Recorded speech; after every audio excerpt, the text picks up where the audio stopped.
Good evening and welcome to the Business Day. I'm Andrea Chisholm. The Jamaican dollar continued to slide today as businesses complained about not being able to get their hands on the US dollar. The greenback reached a new high, selling for $150.36. The Canadian dollar, $114.41. The pound closed at $195.13, while the euro ended the day at $178.87.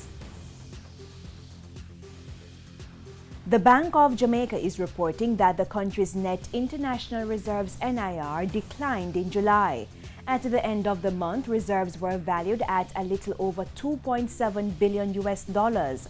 That was a decline of $190 million US dollars when compared to the previous month. The government has reached a new agreement to clear a significant portion of debt owed by Clarendon Alumina Production, also known as Jamaica.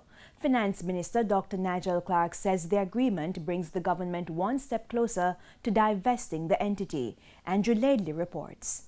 For the last 15 years, the government has supported Clarendon Alumina Production, CAP, by pumping $800 million US dollars into the operations. Finance Minister Dr. Nigel Clark says the entity costs more than it earns and continues to drain government coffers. He says that funding arrangement is unsustainable. The government of Jamaica does not have any more fiscal space to advance working capital to CAP in this financial year.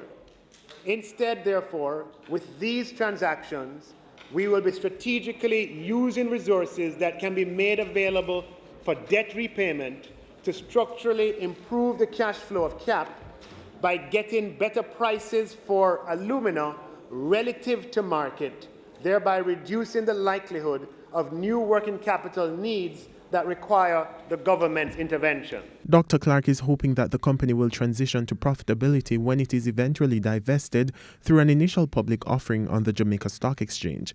He says that divestment is slated to take place in the coming months. It is anticipated that after the incorporation and listing of Jamaica on the Jamaica Stock Exchange, the Jamaica entity will build the technical capacity to market its own alumina.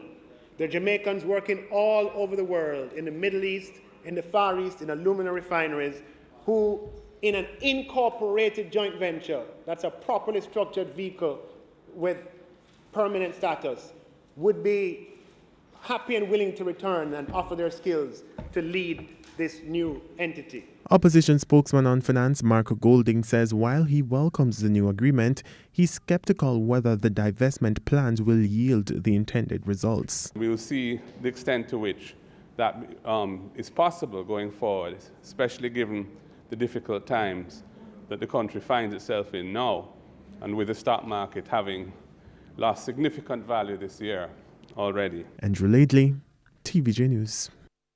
To the stock market now, the JSE index gained 3,121 points today, while the junior market index lost 49 points. Among the winners, Epley, 1834 Investments, Stanley Motor, Sagicor Group and Sterling Investments.